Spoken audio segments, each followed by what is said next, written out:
Welcome into episode 148 of The Checklist, brought to you by Secure Mac. I'm Ken Ray. And I'm August Trometer. Powering up for security news, August answers an email, and then we're gonna fight.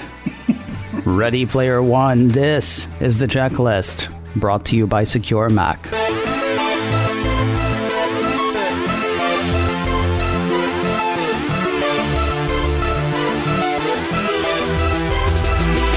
I've said it before, and I will say it again, Smurf berries will get you.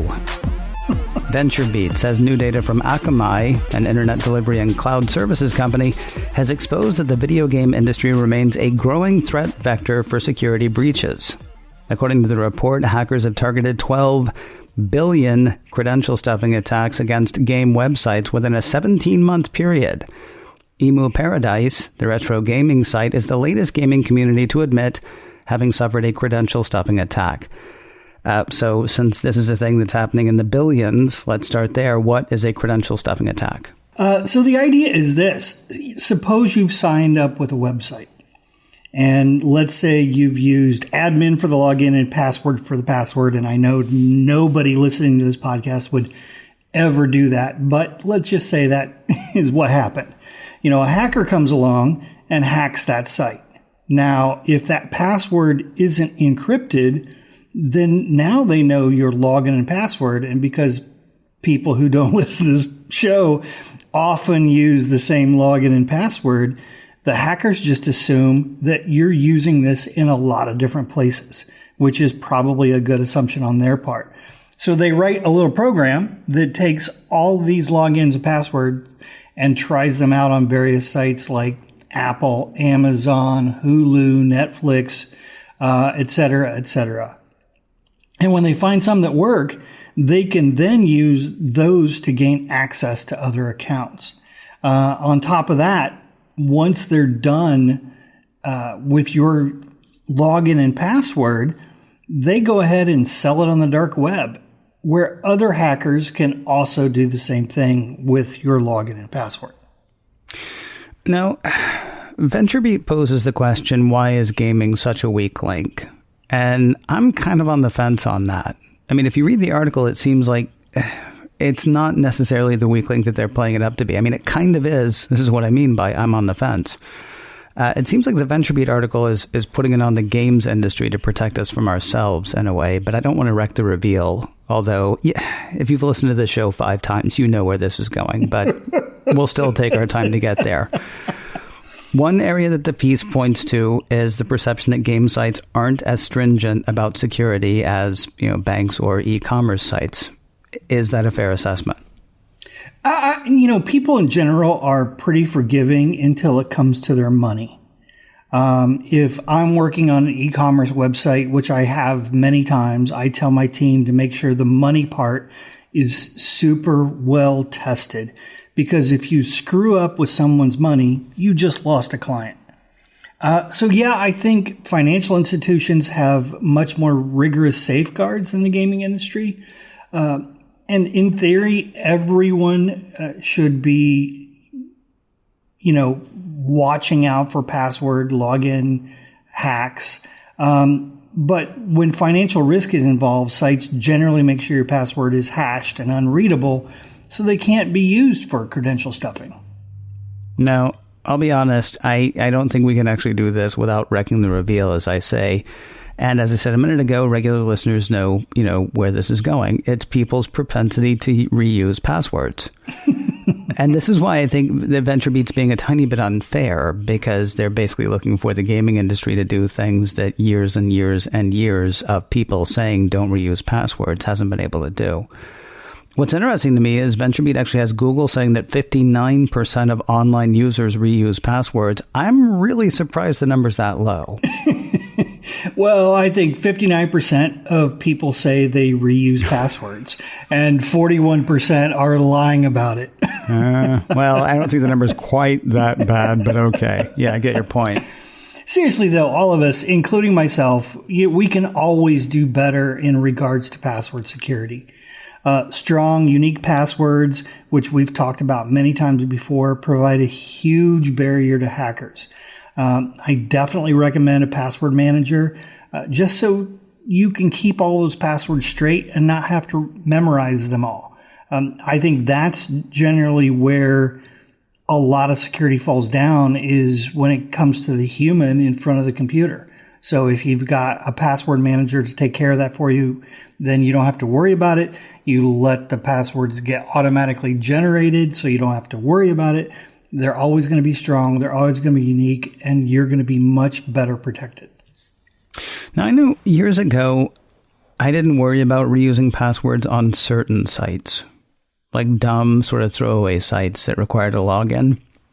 In my head, they were unimportant sites that you could do that with. So, some dumb site and some other dumb site that I had to log into one time for one thing, I would use the same login and password because I didn't really care.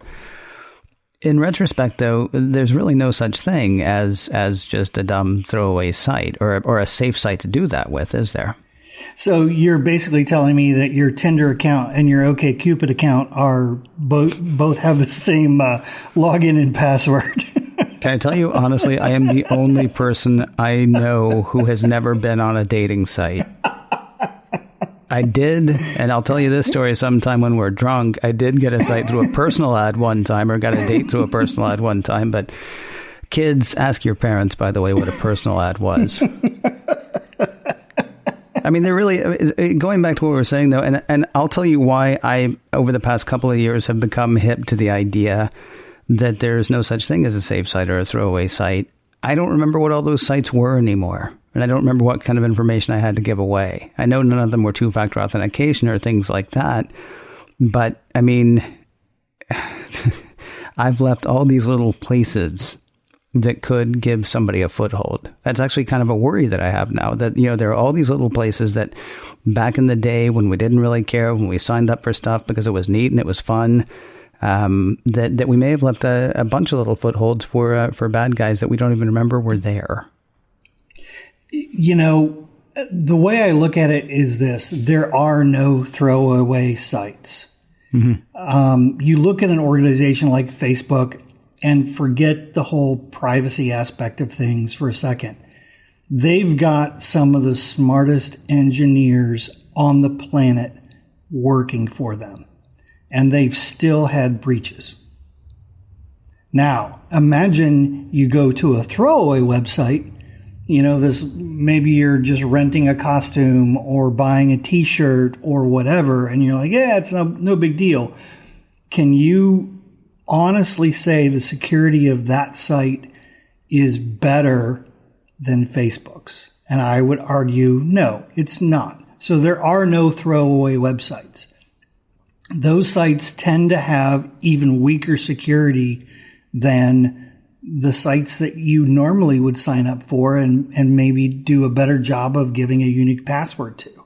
And those are the sites that these hackers go after so that they can then turn around and start doing credential stuffing. Let's go back to our friends, the gaming companies.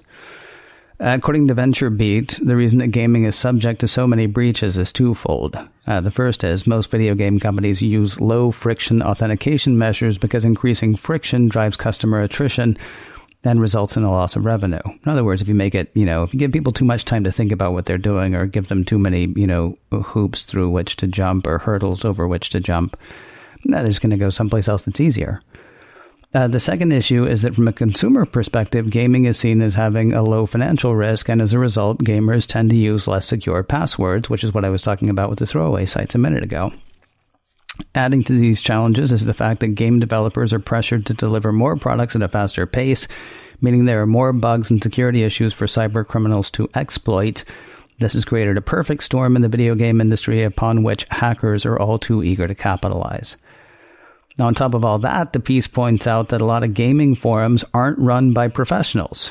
Rather, they can be passion projects run by people in their spare time. People who may not have time to post necessary patches or may not even know how to do that. And then finally, there's kids, which is the other thing that'll get you. It's Smurfberries and kids, I'm pretty sure. Quoting VentureBeat again, a significant number of gamers are young, elementary, middle, and high school aged, who are less security conscious and more trusting of people that they meet online. To them, privacy is a learned behavior, leaving them open to exploitation. Now, I said earlier that it seems to me that VentureBeat is putting it on the games industry to protect us from ourselves. If 59% or more of us keep reusing passwords, I don't want to say that we get what we deserve, because we don't know what we don't know. A lot of people reuse passwords because they're still not hip to the fact that they shouldn't. What I'm wondering, though, is it fair to target a specific industry when ultimately the problem is the user? Yeah, I kind of feel like this particular article is targeting the gaming industry just for clickbait, because unless it's trying to hip you and me and people, well, you and I know, but unless it's trying to hit people, like I said, it was years ago that I had the idea of a throwaway website, but it really was for me years ago. It's quite possible that somebody listening to this show right now, that wasn't a bridge that they had run across. Although if they're reading VentureBeat, probably they had. Anyway, I'm sorry to interrupt. Oh, that's okay. Sir. No, it's just not only the gaming industry. It's a complete mindset, and we have to move beyond the 90s when security was weak, but we were still pretty safe. We have so much data online now. All of our personal information, our photos, information about our friends, our family, everything. And it's up to us, not the game industry or any other business segment, to keep ourselves safe. Now, the toughest part of this whole thing to me was the part they were talking about kids. I mean, how do you talk to kids about password safety? Yeah, especially when you're talking about a gaming site, kids are the ones that are going to fall into that more easily. And it is super important to talk to your kids about this stuff and to talk to them about it very, very early on. I don't want to tell anyone how to parent, but I think teaching instead of rule making is extremely helpful. You don't want your kids to be against you on this. You want them to understand why they are being safe and why they are, using unique passwords and all of the good practices that we talk about here. And the only way to do that is to teach them rather than tell them. That's how I would approach it. Again, strong, unique passwords. Don't share passwords, especially kids. They tend to do that a lot. Use a password manager. Everything we talk about that here. Commonsense.org, which is a website, has a number of articles on how to talk to your children about online security. I definitely recommend them. Some of them are a little out of date, I'll be honest, but it's still really good advice overall. And that URL again, please, sir. Commonsense.org.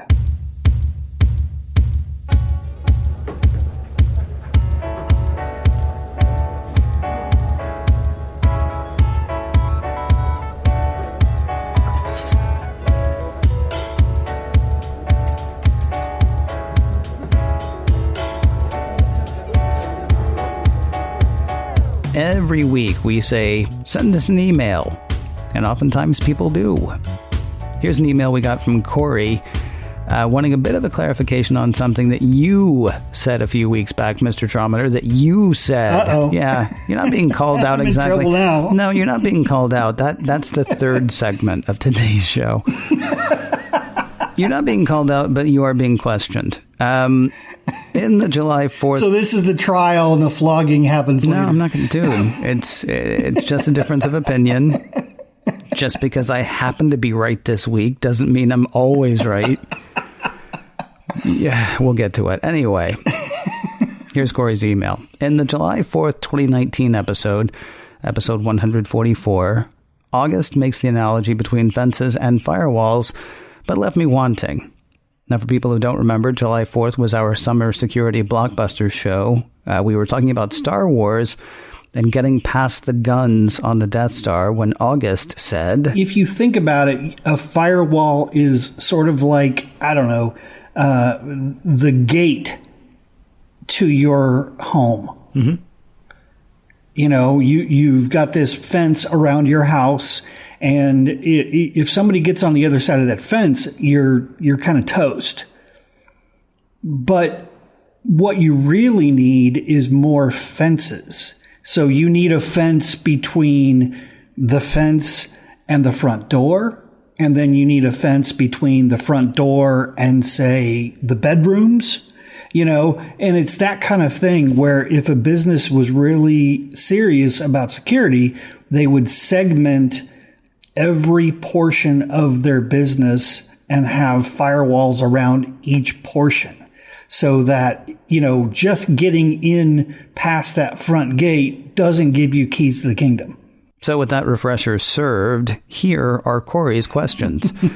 What applications in your analogy represent the other fences on a computer or an iOS device? Well, you know, the fences I mentioned could be multiple things. They could be firewalls, which in the Death Star example would have been helpful. Or on your iOS device, these fences are also the sandboxes that Apple makes each app run in. So the app is sort of like penned in and it can't go outside that sandbox without your permission. This is one of the reasons you should never jailbreak your phone and use only enterprise apps from your own employer. And that's if they're the ones providing you the phone. Corey continues, I am interested in making my devices more secure and would like to know what other software or behaviors you recommend incorporating into my workflow. After listening to all of the Secure Mac episodes, thank you, Corey, I think I do use best practices for protecting my devices. I use 1Password to generate strong passwords, where applicable 12 or more alphanumeric characters and symbols, and MacScan to check the computer regularly. I even have Little Snitch running in the background continuously, although the learning curve on this piece of software is rather steep. Configuring Little Snitch is not easy. Are there other applications that you recommend installing to make sure my home and devices are secure, i.e., what other fences are needed? Well, Corey, you're my hero. And, you know, this is a really sound foundation for security. Hats off to you. Seriously. As far as other software, we've mentioned before the IoT Inspector from Princeton. And I think that's really nice software. It shows what IoT devices are connected to your network. You know, Little Snitch is great. Just keep in mind that Little Snitch is only for outbound connections. It's not for inbound connections. Okay, because Corey's follow-up question, next, what piece of software can tell me if the kid down the street is or has been probing my network? Is Little Snitch that program? It's not. Little Snitch will tell you all of the different connections that apps that you're running are making. So it can show you what information or where that information is being sent. And it's a great thing to look at every now and again. It's fantastic for what it does. So in terms, I'm sorry, just because I have a hard time keeping this in my head as well. So let me just make sure I've got it correct. What Little Snitch does is it's keeping an eye on my computer for where my computer is sending information. It's not going to show somebody knocking on the door. It's going to show me sending stuff out to the world. Correct. Okay. And that's very useful because if you have, you know, an app that shouldn't be on your computer, for example, and sending information off into the world, you will know about it. You will see that connection, and it's very useful for that.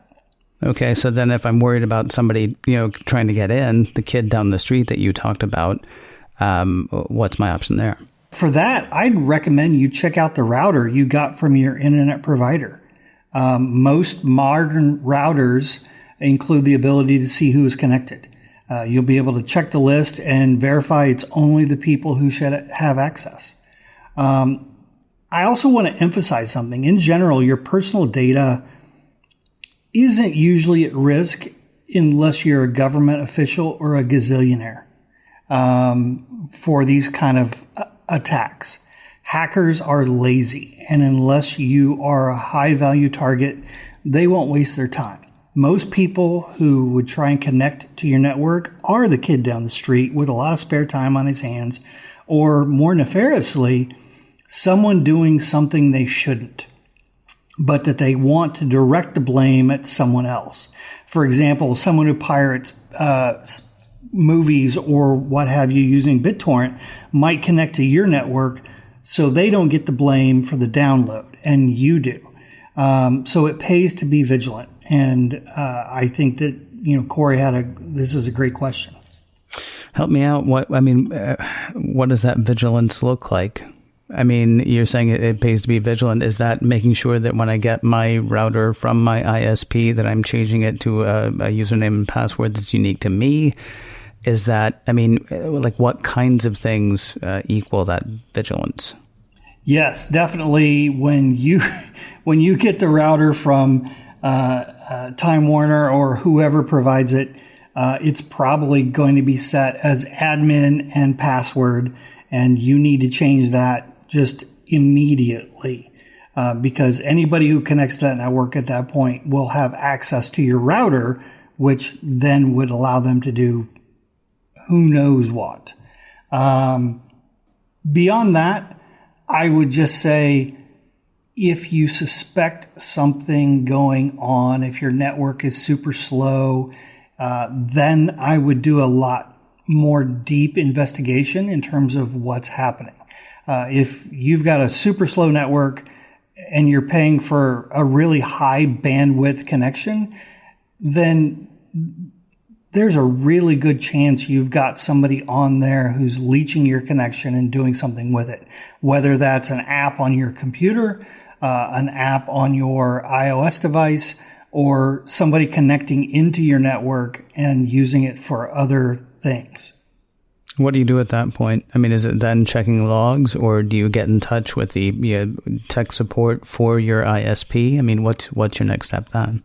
Well, my first step would be unplug and get them off my network, and then try to investigate. Little Snitch will tell you if the bandwidth usage is going from your computer, which is great. And that way you can eliminate that as a device that is or is not causing the problem. And you just need to trace it back to try and figure out, okay, why are things slow? Is it on my laptop? Is it on my desktop? Is it on my phone? Or is it coming into the network from outside? And as you trace those back, you can figure out which one it is. And once you do that, you can take steps to mitigate that. So, for example, if it's a router and somebody's connected to your router, your Wi-Fi, you end up changing the password on your Wi-Fi. It's as simple as that. All this makes me want to ask again the question that I asked a few weeks ago. Do we run the risk of locking things down so tight that our machines become almost unusable? I think that's a valid question, and I think a lot of security comes with just balance. Mm-hmm. Like I said, if you're a high value target, obviously your devices need to be more locked down. If you're a low value target, for lack of a better word, like me, no one's going to try and steal money from my bank account. And so, for that reason, it becomes less important. And those are the kind of things that we need to think about, because paranoia is something, it's not a mindset we want to get ourselves into. That's why I use the word vigilant versus paranoia, because it's really easy to be scared of everything. It's harder, but more effective to just be aware. And to me, that's what vigilant is just being aware of the threats out there.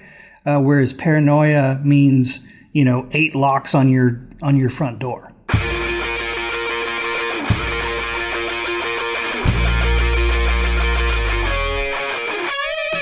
Them's fighting words, or them's about to be in a moment. But first, a word about MacScan 3 from Secure Mac. What's the difference between safety and online safety? Personally, I think that line is very blurry these days. It's like August was saying last segment. So much of our information is online, from banking to health to physical location. That keeping yourself protected means keeping your digital self protected as well. Running good security software is part of that, and MacScan 3 is good security software. MacScan 3 is a great defense against malicious software attacks aimed at your Mac. It's developed by Secure Mac, trusted names in computer security and developers of exceptional security software for the Mac for well over a decade. MacScan 3 detects and removes Mac malware, catches keyloggers, removes tracking cookies, and provides full range or targeted scanning, all without crowding up your hard drive or slowing down your computer. Keep yourself safe with MacScan 3 from Secure Mac. Sign up for a free 30-day trial today at securemac.com/MacScan. That's MacScan 3 by Secure Mac. Your 30-day free trial is waiting at securemac.com/MacScan. So last week we talked about all of the security updates that Apple had released and why you should get on them. And less than 24 hours after our show drop, Apple pulled some of those security updates for, reasons. The site Eclectic Light outlined why Apple pulled Security Update 2019-004 for Sierra and High Sierra. According to the site, the problems appear to be in the Bridge OS update, which is specific to Macs with T1 or T2 chips. The version of Bridge OS, or iBridge, 16.16. A bunch of other numbers, which ships with those updates, appears to work correctly in 10.14.6, but can cause problems with sleep and wake in the Sierra and High Sierra security updates 2019-004. Now, if you hopped on those updates early, your Mac may be suffering a kernel panic, according to the site, either when it tries to sleep or when waking from sleep. Eclectic Light says disabling system sleep is a workaround for the time being. That is not a big deal for desktops, but kind of a pain for laptops, which one expects to sleep when one closes the lid and wake when opened. The temporary fix is still the same, disable system sleep, though the site says users will have to actually shut the Mac down every time rather than just let it sleep. No word in the piece on when fixed versions of the security updates might be available. With any luck, they're already available by the time you're hearing this. Kind of like last week when we said you should definitely be updating, and already you shouldn't have been updated. So, at the very end of last week's show, August said, if you don't have automatic updates turned on, then what are you doing? Well, I'm waiting to get the word that it's all okay, but we can have that debate for a fifth time another time. I really didn't think it would be this soon when I said we can, debate this sometime. Let's quickly discuss why I don't do auto updates and whether you still think people should. Okay. Well, actually, let's start there, because I said let's start with why I don't. But, do you still think people should? Yes. All right. Absolutely. Let me say why I don't. This thing was borking people's computers. And people who now have their computers borked, if they had waited a few days to make sure, then their computers wouldn't be borked. Now, I know your argument. I think I know your argument. Most people, if they get in the habit of not updating immediately or having it done automatically, then you're just never updating your computer anymore. I may be in a unique position in that I do a daily Apple News podcast. Not sure if you've heard. So I'm keeping up with Apple News. I'm keeping up with Apple News Monday through Friday, unless I happen to be going away. And on Sunday, now that I think about it, because that's when I start writing Monday's show. So for me, I can sort of keep track of what's going on with all the updates. And a few days in, when I haven't gone onto my show and said, hey, by the way, don't take the brown acid because it isn't necessarily good. Then I can go ahead and update. Your concern is that if people are not updating automatically, then they're just not updating. Am I correct? Yes. Okay. So then what about something like what happened last week? So I would suspect, and I don't have any data to back this up, but I would suspect that the people that got burned by this bug, and quite frankly, this is a bug. It shouldn't have gotten released. Why Apple didn't do better testing is beyond me. But every now and again, something will slip through the cracks. That said, it could have been a worse bug. Mm-hmm. This is a wake sleep thing. I wouldn't call it borked. If your computer won't launch, it won't start up, that's borked. Okay. But this is just, sleep doesn't work right. And don't get me wrong, pain in the butt. Mm-hmm. But worse things could have happened. That said, I think the people who were affected were the ones who are probably listeners to your other podcast, heard that there were updates, clicked software update on their computer, and downloaded early.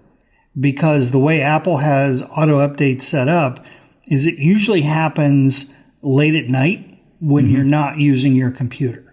And if most people would have left auto updates turned on, they would not have been affected by this bug because Apple pulled it before the updates would have happened.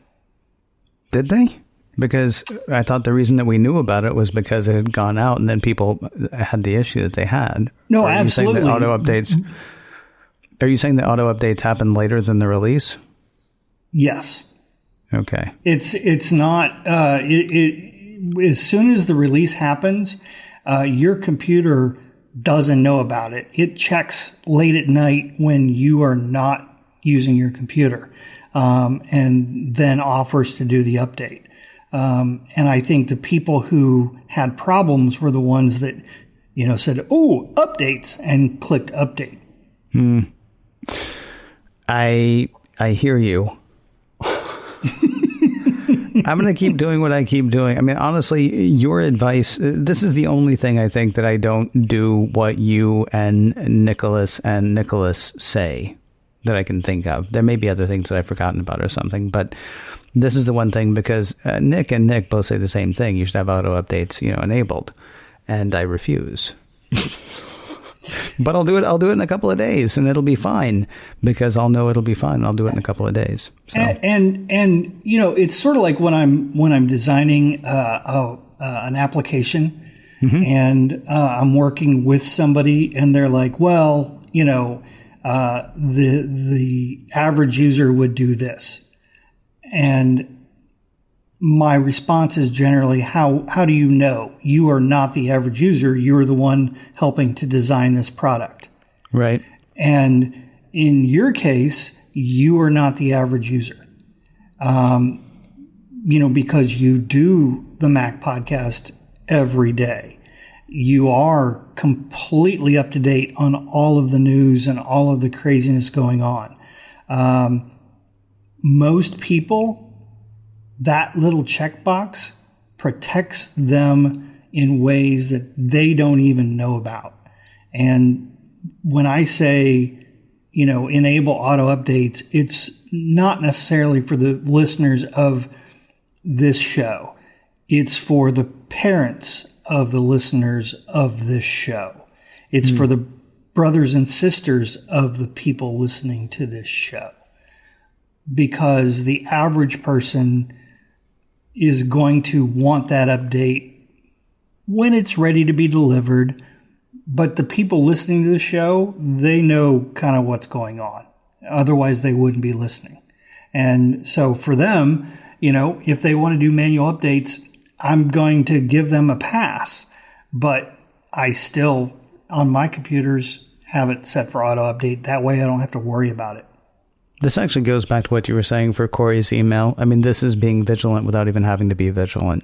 I mean, setting the automatic update it is telling your Mac, listen, I'm going to take a nap. I need you to be vigilant. And it goes out and does that for you. Just clicking that once, you don't think of like of doing a thing one time as being vigilant, but you're basically turning on the vigilant switch on your computer. Yeah, it's like it's like turning on the electric fence around the homestead. You know, I mean, you only have to do it once. You're tying in all the segments now. That's amazing. I'm starting to think that this is like a show. Hey, if you're looking for more security news and how-tos, the place to look is securemac.com/checklist. There you will find notes for this episode, for the last episode, for all the episodes we've done. securemac.com/checklist. If you have a question you'd like to ask, as Corey did, or a topic you'd like to hear us hit, our email address is checklist@securemac.com. That address again is checklist@securemac.com. And if you can't remember that, please do remember this. You're listening to The Checklist, brought to you by Secure Mac. And we'll talk to you next week.